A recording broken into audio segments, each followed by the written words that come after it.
In Genesis chapter 41, we find the story of Joseph. And not just the story of Joseph, we find what is considered to be the apex in the Joseph story.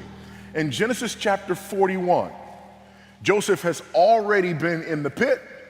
He has already been with Potiphar, and now he's been in prison, and he finds his way to the palace. All of that has already happened, and it is this moment at which he stands before Pharaoh, and Pharaoh announces his approval of Joseph. Joseph has interpreted 3 pairs of dreams in order to get to this point. By the way, that's very important. The first pair of dreams gets him into the pit, by the way. That's Genesis chapter 37. There's 2 dreams. And the first dream, he comes to his brothers who already hate him, and as though it was a good idea, he tells them about his dream that basically foretells them bowing down to him. That didn't go well. He had another dream. And now not only does he tell his brother, but he tells his father. That goes even worse. It is after this that we see him in the pit. After being in the pit, eventually we see him in the prison. In prison, there's another pair of dreams. The baker and the cupbearer. One ends marvelously, the other, not so much. It is that pair of dreams that leads to his eventual release, although still 2 years later.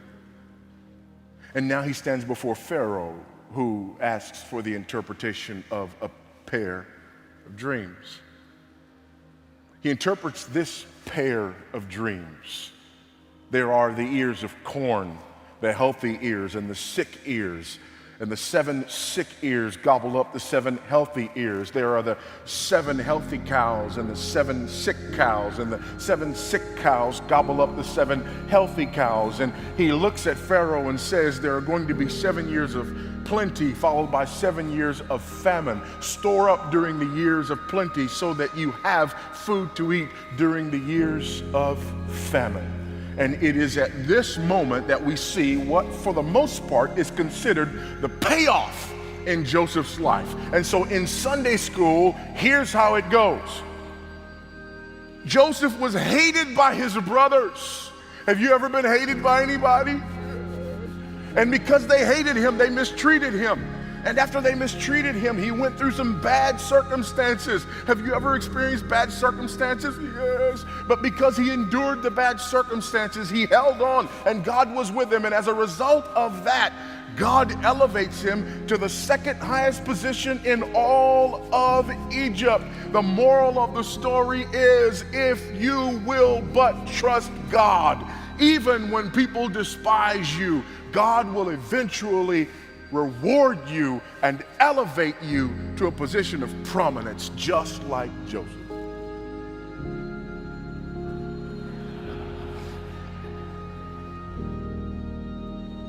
Really? That's why Genesis 41 is in the Bible. I beg to differ. In fact, here's what I would argue. If you are reading Genesis for the first time and you come to Genesis chapter 41, if you are an honest reader who's been paying attention, when you get to Genesis chapter 41, you don't stand up and cheer for Joseph, you fall on your face and pray for him. Because this could be the most perilous moment of all of the moments that he has experienced. Here's what's ironic to me. We get to Genesis chapter 41 and we say, this is the payoff moment. Really? This is the payoff moment. Yes, of course this is a payoff moment. All I've seen so far is that this man is serving a pagan king. He has pagan wealth and all the accoutrement that goes on with being in power in a pagan culture, and now he's been given a pagan identity. Why is it that in Genesis chapter 41 we praise this, but in Daniel 1 we decry it?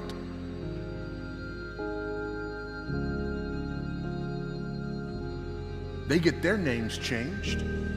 They get a pagan identity.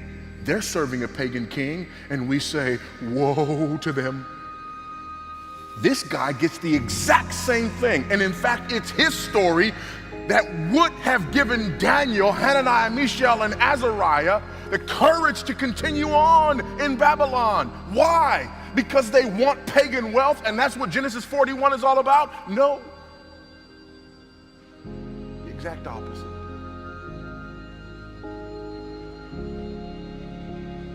There's a final piece of the puzzle. And he gave him in marriage Asenath, the daughter of Potiphar, priest of On. So Joseph went out over the land of Egypt. Now he's got a pagan wife.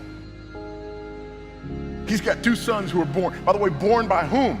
Asenath, the daughter of Potiphar, priest of one of the two most powerful pagan priesthoods in all of Egypt. She's the one who bore them to him. So now he's having children. Now, watch what happens here in the naming of his sons, and you will discover that Joseph doesn't think that Genesis chapter 41 is the payoff moment. Joseph called the name of his firstborn Manasseh, for he said, God has made me forget all my hardship and all my father's house. The name of the second he called Ephraim, for God has made me fruitful in the land of my affliction. Three things. Number one, he gave his boys Hebrew names. He did not give them Egyptian names. He says to everyone who is paying attention, I do not consider myself an Egyptian. I'm a Hebrew.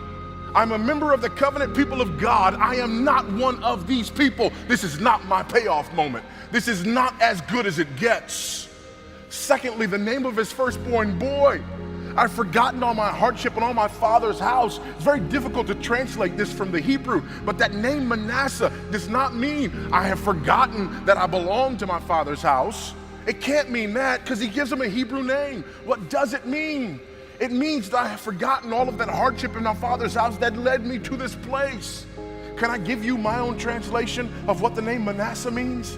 The name Manasseh means I let that stuff go. That's what Manasseh means. I do not choose to define myself by the difficulties that have encountered me up to this point in my journey with God. Oh, Joseph, embrace Egypt. Egypt embraces you and your family didn't. I let that stuff go. Oh, Joseph, embrace Egypt. Your brothers did not want to bow. These people do. I let that stuff go. Joseph, embrace Egypt. It was because of your brothers that you spent years as a slave. I let that stuff go. Embrace Egypt. It was because of your brothers that you ended up in prison. I let that stuff go.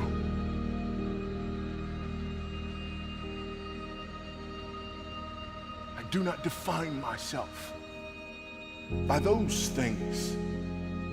Instead, I look to the promise of God. The name of his secondborn, Ephraim. God has prospered me in the land of my affliction. Did you catch that?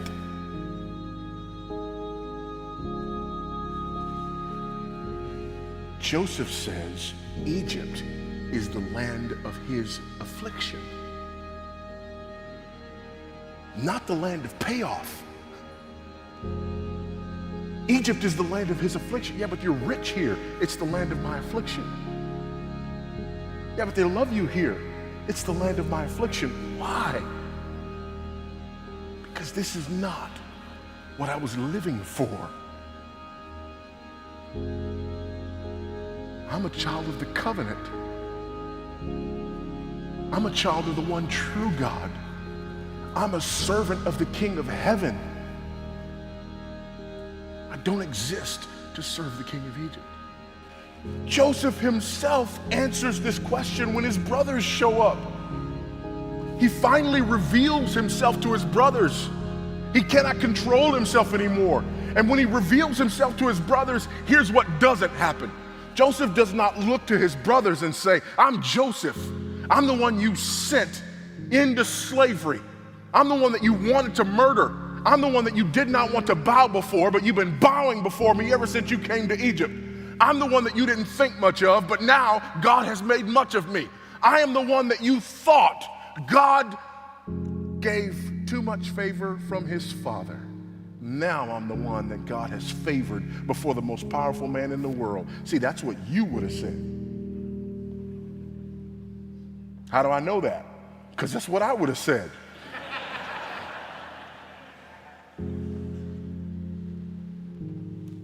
But what does Joseph say to his brothers? I'm your brother, Joseph, when you sold into slavery. And just when they could feel the noose around their necks, he says, do not be angry with yourselves, because God sent me here.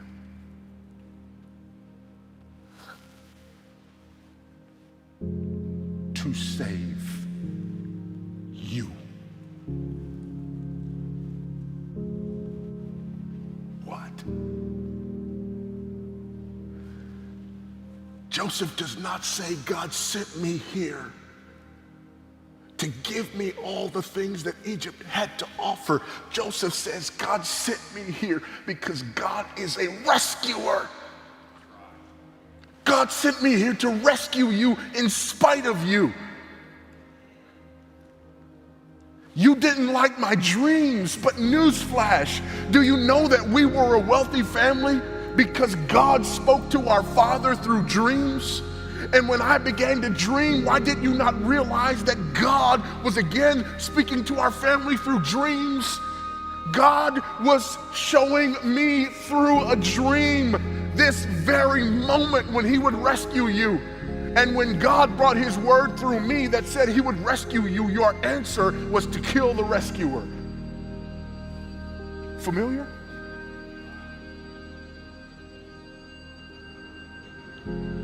But I'm not mad, because I let that stuff go. And this is not my home.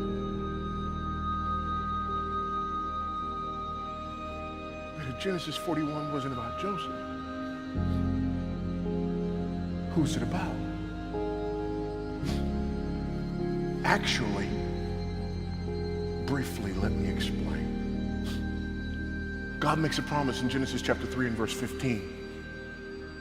This promise involves the promised seed. He pronounces this promise in a curse against the serpent. The serpent believes exactly what God says, which is why in Genesis chapter 4 we have the first murder. What is the first murder? The seed of the serpent, Cain, kills the seed of the woman, Abel. What happens after that? In chapter 4, at the end of it, on into chapter 5, we get the announcement of the coming of Seth and the restoration of the godly seed. Then in chapter 5, we get a genealogy. And so there are 10 generations from Adam to Noah through the godly line of Seth.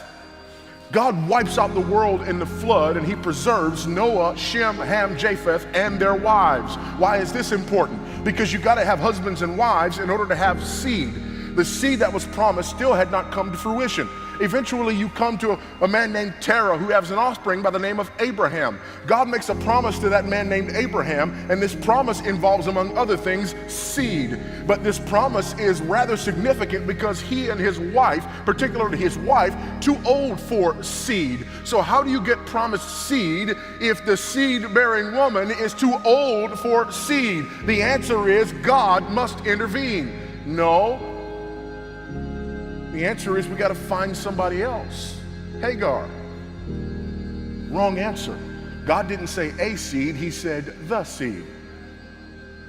Ishmael was a seed, but not the seed. Isaac is the seed. Isaac then goes on, and they have twins. Which one is it going to be? Certainly it's going to be the older. No, this is not about birth order. This is about election. The older will serve the younger. So it's not Esau, it's Jacob.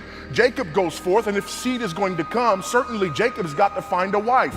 He goes to Laban, and he meets Laban's daughter and falls in love and thinks he's found the one.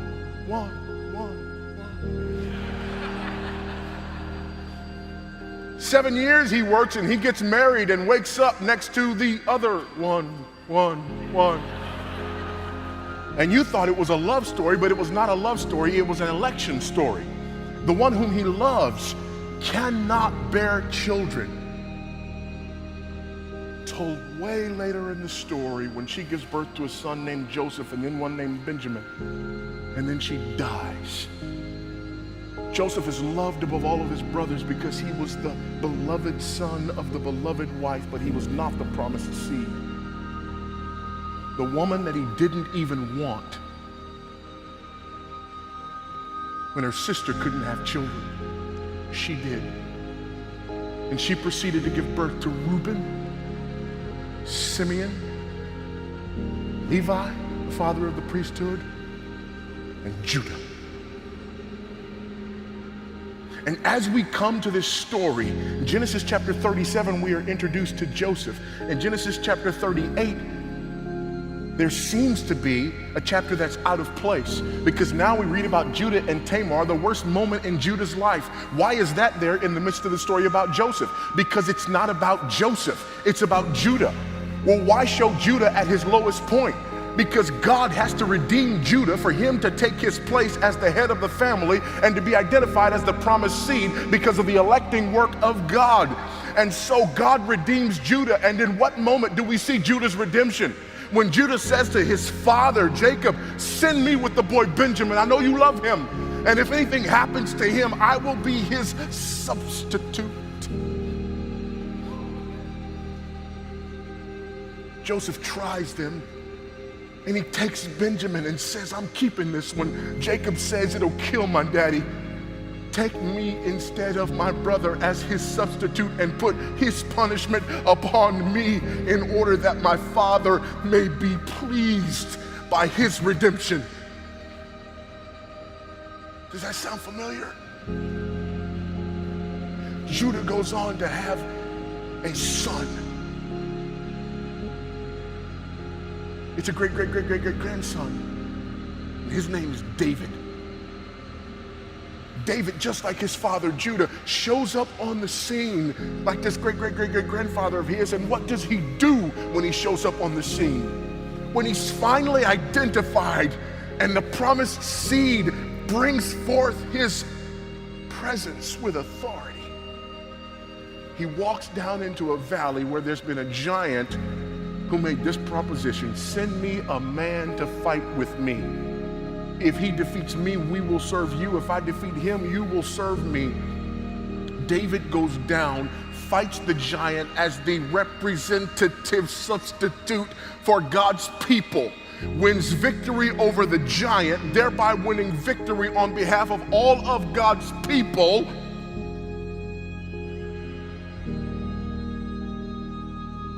There's a covenant made with him.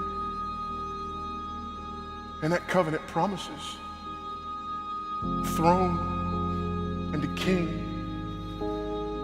And great King David, descendant of Judah, eventually has a greater son who is a greater king, who is the Lion of the tribe of Judah. The New Testament opens up with a genealogy. And basically that genealogy screams the God who made a promise in Genesis chapter 3 has fulfilled that promise. These are the line of the promised seed who will crush the head of the snake. And what does great King David's greater son Jesus do? Like his forebears, David and Judah, he stands as a substitute on behalf of God's elect, lays down his life, accepts the wrath of God poured out upon him that he might win victory on behalf of God's people, that all of those who are found in him might be rescued.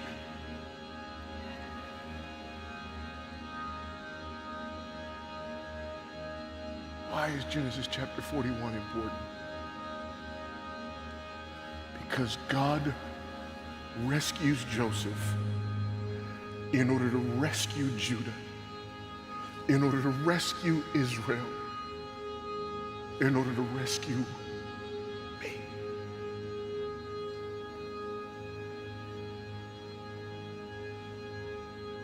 This is not about material wealth.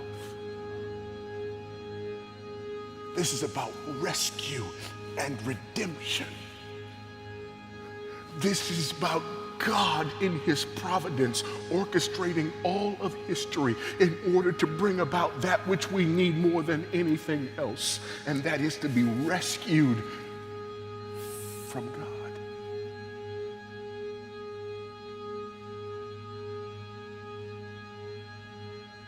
The first Adam ate, and we all died in him. The last Adam died, and as a result, we shall all feast with him.